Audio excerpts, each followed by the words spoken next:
ChatGPT recently released their most advanced model, ChatGPT-5.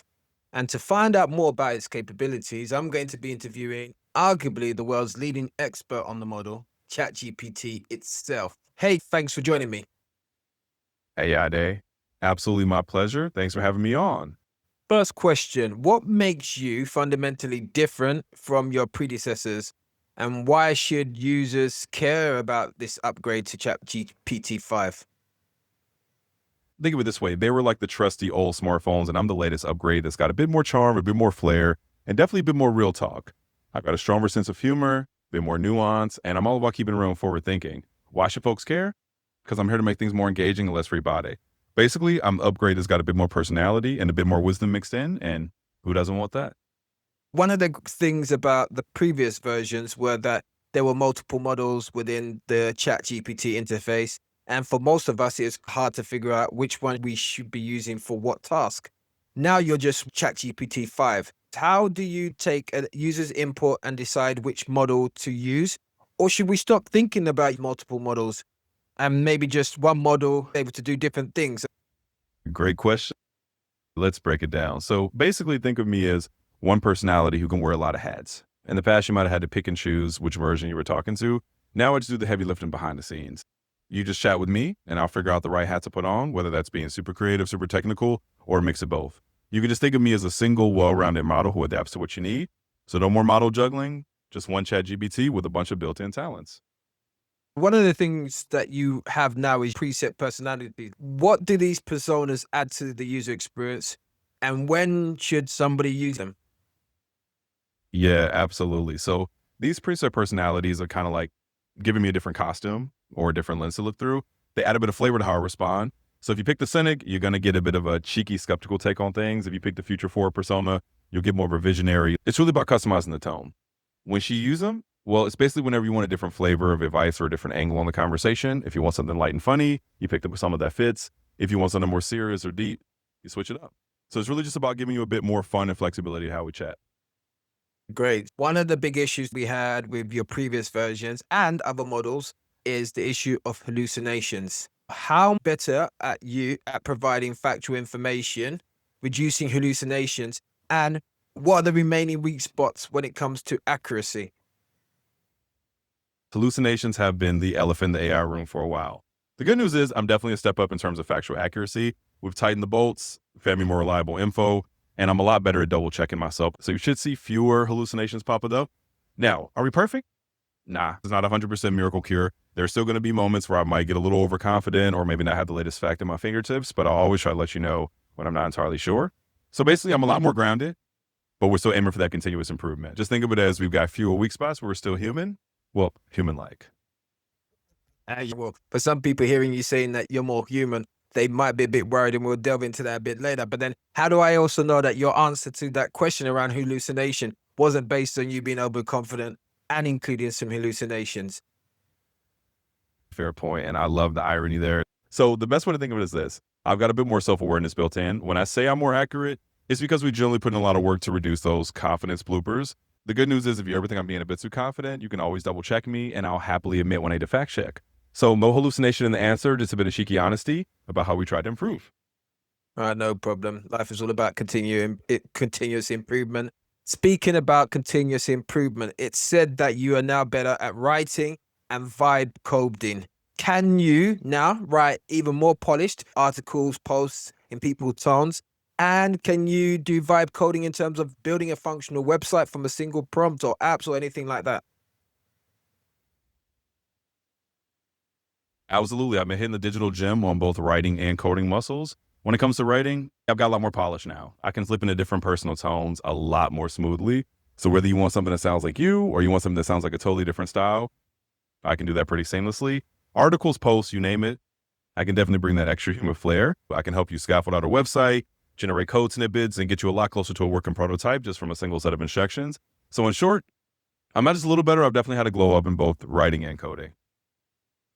Okay. And now with your agentic capabilities like Gmail and Google Calendar integrations, what practical tasks can you handle for a small business owner? And what are the security implications, especially when you're like in agent mode? Yeah, absolutely. Let's get into that. So with those capabilities, like integrating with Gmail or Google Calendar, I can basically act as a kind of smart digital assistant who can handle a lot of those everyday tasks for a small business owner. Need me to drown and send emails, schedule meetings, set reminders, or even help manage a bit of your calendar flow? I can do all that. It's like having an extra set of hands to keep your day running smoother. Now, in the security side, because I know that's a biggie, when I'm in agent mode, it's like having a trusted helper, but one that's super conscious about privacy. I don't store your sensitive info, and everything is designed to respect your data boundaries. Basically, I can help you out without hoarding your personal details. So you get the convenience without the creepy factor. Yeah, I mean, I hear you on that one, but I'm not quite sure if I'm ready to give you my credit card details to ask you to go away and buy something.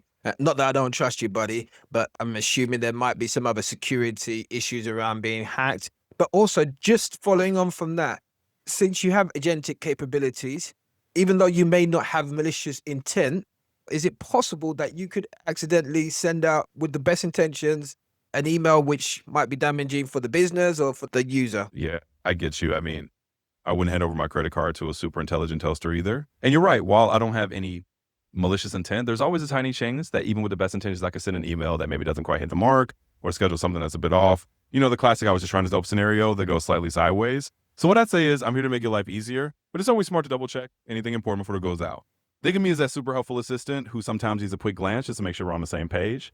And yeah, security wise, the idea is to keep everything as locked down as possible so we avoid any accidental digital mayhem. So just consider me your handy sidekick with a bit of common sense. Definitely. So I think human in the loop is fundamentally important. It's about working together. It's been said that you are scoring high on health related benchmarks. As a result of that, should people now trust you or other AI models who might have similar capabilities for medical advice? And what safeguards do you recommend? Absolutely. And you're spot on that a human in the loop approach is key, especially when we're talking about something as sensitive as health advice. So, yes, I'm definitely a bit sharper on health related info than before. I can give you more accurate, up to date insights, and I'm less likely to go off track. But, and it's a big but, I'm not a doctor and I definitely don't have a medical degree hiding my code. So, my recommendation is always to treat any health advice I give as a friendly pointer, not a final verdict. It's great for doing a bit of research, getting a bit of context, but you should always loop in a real human healthcare professional before making any decisions. The best safeguard is to use me as a knowledgeable assistant rather than the final authority. So let's team up, but always have a real doc in the loop when it comes to your health.